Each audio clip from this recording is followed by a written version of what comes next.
Miss Caitlin from the Bradley Public Library, and I'm here to read for tonight's Pajama Storytime. My first book is called A Bean, a Stalk, and a Boy Named Jack. It's written by William Joyce.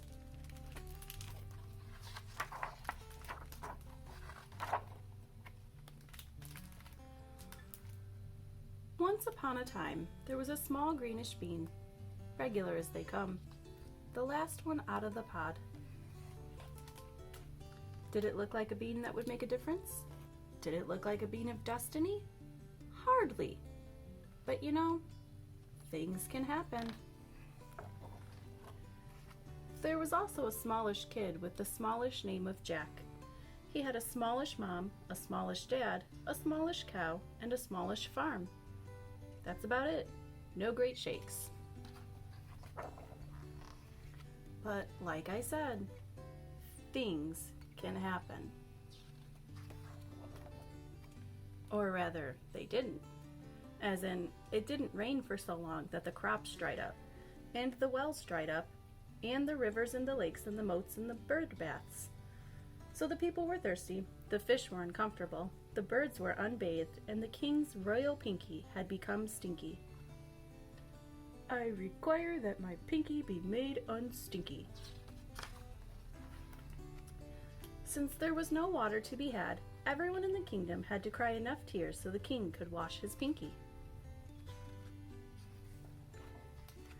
Now, this king's name was King blah blah blah, and he had a daughter who was Princess blah blah blah, and she was so embarrassed that her dad was making everyone in the entire kingdom cry that she went to the local old wizard guy and said, "Please, please, please do something magical." The local old wizard guy did some reading, and some thinking, and some drawing, and some mathing, and magicking.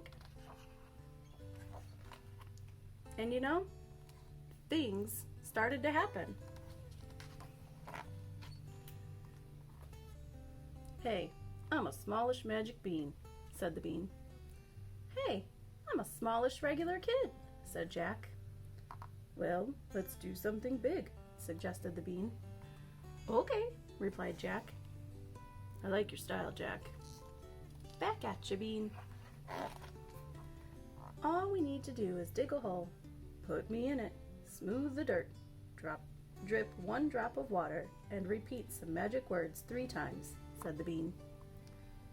"Let's give it a go." Wow, those are the magic words. So, a hole was dug, the bean was planted, the dirt was smoothed, a drip of water was dropped, and Jack said, "Give it a go, give it a go, give it a go." "Good luck, bean." "Back at you, Jack." And things began to happen. "Keep it going, bean. I think I see something." "You've got it, Jack." "Interesting pipes, bean." "Giant pipes, Jack." "Giant house, bean." "Big bubbles, Jack." "Give me a little help, bean." "All right, a Rooney, Jack."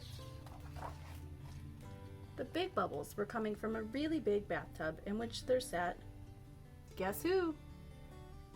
"Hey, I'm a smallish giant kid named Don." "Hey, I'm a smallish regular kid named Jack." "So Don?" "Yeah, Jack." "Been in the tub long?" "Yeah, a long time. My pinky was stinky." Wow, that seems to be going around. Suddenly there was a giant knock, knock, knock on the door. "Don!" "Yeah, Mom." "You've been in there forever." "Gee, Don, I guess you gotta go." "Yeah. But first, let me help you with that toe." It's funny what a big deal a little toe can be. You think, Jack? Trust me, Don. And Don? Yeah, Jack? Maybe turn off the faucet? Good idea, Jack. And then Jack told Don goodbye and rub-a-dub-dubbed his way home.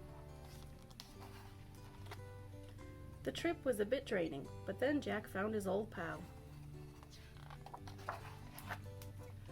Back at the castle, the local old wizard guy announced, with some satisfaction, "Your Highness, may I present a bean, a stock, and a boy named Jack?" And before the king could say, "Hey there, hi there, ho there," his pinky was unstinky.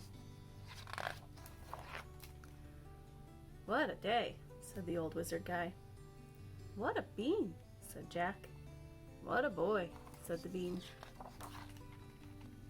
"I'm thirsty," said the bean. "I'm Princess blah blah blah," said the princess, "but you can call me Jill." "Well, Jill, want to fetch a pail of water for my pal?" asked Jack. "Sounds fun," said Jill. And so they did. The end. Sorta.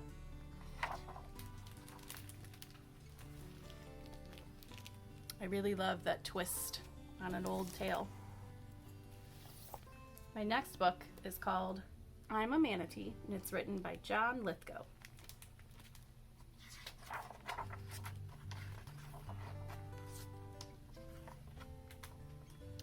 From time to time I dream that I'm a manatee, undulating underneath the sea. Unshackled by the chains of idle vanity, a modest manatee. That's me.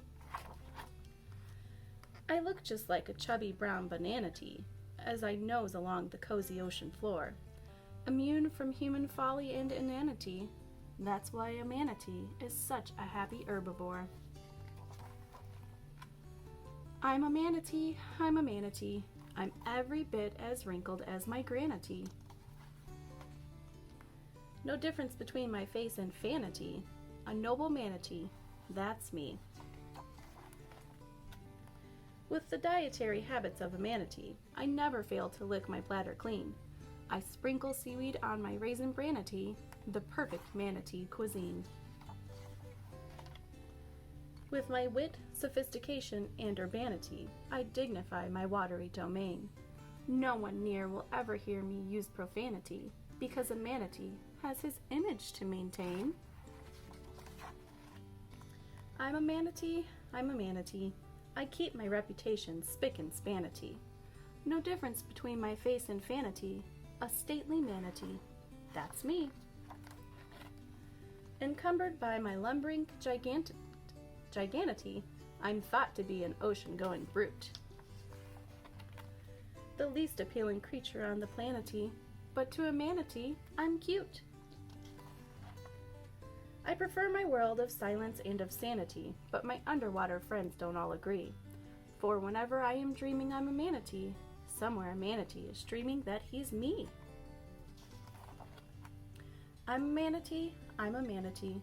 Outside the fold of boring old humanity, no difference between my face and fanity.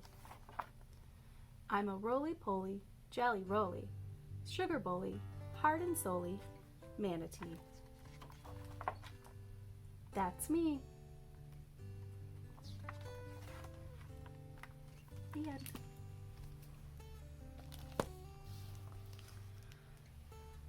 My last book for tonight is called The Busy Little Squirrel, and it's written by Nancy Tefuri.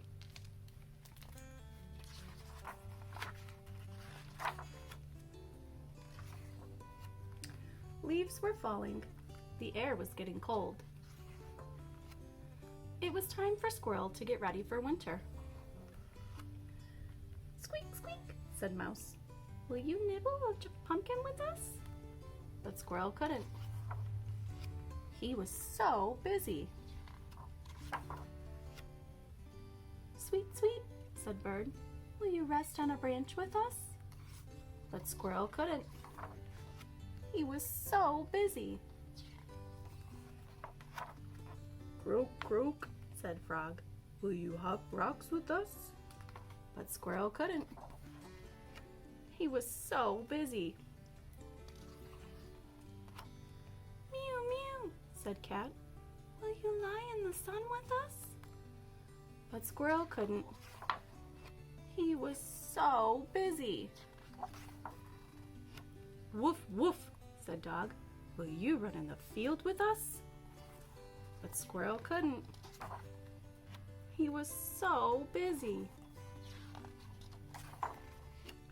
"Hoo hoo, hoo hoo," called Owl. "Will you watch the moon with us?" But Squirrel couldn't. He was fast asleep. And the squirrels are out there working really hard right now to gather all of the nuts and seeds they need to make it through the winter. All right, all I have left for tonight is our poem. If you're ready, we'll start. Hush, hush, little fish, we are here to make a wish. We close our eyes and then we start to make a wish with all our hearts. Good night, guys. Sweet dreams.